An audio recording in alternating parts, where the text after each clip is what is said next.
घमंडी गुलाब। वसंत ऋतु में जंगल के बीचों बीच लगा गुलाब का पौधा अपने फूलों की सुंदरता पर इछला रहा था। पास ही लगे चीड़ के कुछ पेड़ आपस में बातें कर रहे थे। एक चीड़ के पेड़ ने गुलाब को देखकर कहा, गुलाब के फूल कितने सुंदर होते हैं। मुझे दुख है कि मैं इसके जैसा सुंदर नहीं हूँ। मित्र, उदास होने की आवश्यकता नहीं है, हर किसी के पास सब कुछ तो नहीं हो सकता। दूसरे चीड़ ने उसकी इस बात का उत्तर दिया। गुलाब ने उनकी बातें सुन ली और उसे अपनी सुंदरता पर और घमंड हो गया। वह बोला, इस जंगल में सबसे सुंदर मैं ही हूँ। तभी सूरजमुखी के फूल ने उसकी इस बात पर आपत्ति जताते हुए कहा, तुम ऐसा कैसे कह सकते हो? इस जंगल में बहुत सारे सुंदर फूल हैं और तुम बस उनमें से एक हो। लेकिन सब मुझे देखकर ही तारीफ करते हैं। गुलाब ने इतराते हुए कहा, देखो इस नागफनी के पौधे को, ये कितना बदसूरत है। इस पर तो कांटे ही कांटे हैं, कोई इसकी तारीफ नहीं करता। ये तुम किस तरह की बात कर रहे हो? अब की बार चीड़ का पेड़ बोला, तुम में भी तो कांटे हैं, लेकिन फिर भी तुम सुंदर हो। गुलाब को इस बात पर गुस्सा आ गया, तुम्हें तो सुंदरता का मतलब ही नहीं पता। तुम इस तरह मेरे कांटों और उस नागफनी के कांटों की तुलना नहीं कर सकते। हम में बहुत फर्क है। मैं सुंदर हूँ और वो नहीं। तुम में घमंड चढ़ गया है गुलाब। इतना कहकर चीड़ के पेड़ ने अपनी डालियां दूसरी ओर झुका ली। इन सब के बीच नागफनी का पौधा चुपचाप रहा, लेकिन गुलाब ने गुस्से में अपनी जड़ें नागफनी के पौधे से दूर हटाने की कोशिश की, लेकिन ऐसा संभव नहीं था। कुछ देर प्रयास करने के बाद गुलाब ने चिढ़कर नागफनी के पौधे से कहा, तुम एक निरर्थक पौधे हो। तुम में न सुंदरता है, न ही तुम किसी काम के हो। मुझे दुख है कि मुझे तुम्हारे पास रहना पड़ रहा है। गुलाब की बात सुनकर नागफनी को दुख हुआ और वह बोला, भगवान ने किसी को भी निरर्थक जीवन नहीं दिया है।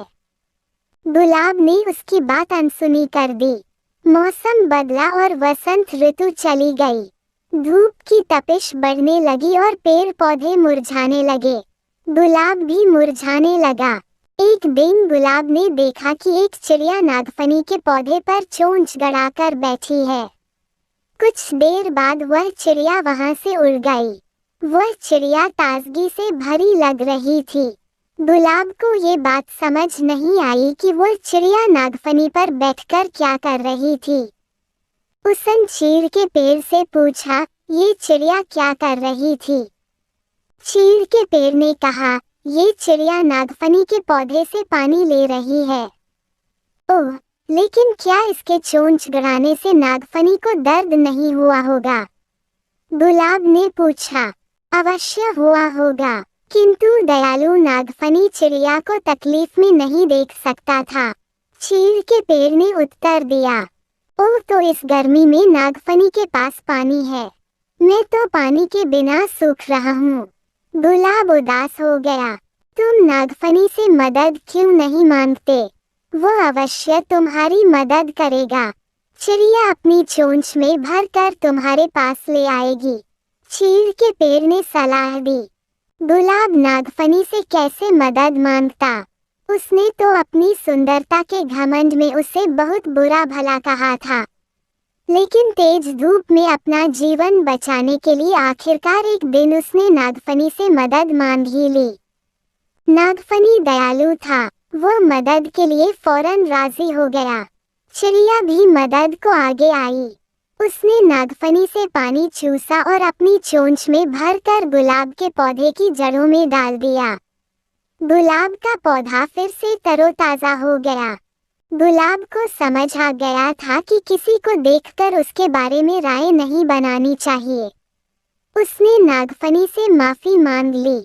सीख एक, किसी की शक्ल देखकर कोई राय नहीं बनानी चाहिए। इंसान की बाहरी सुंदरता नहीं, बल्कि आंतरिक सुंदरता मायने रखती है।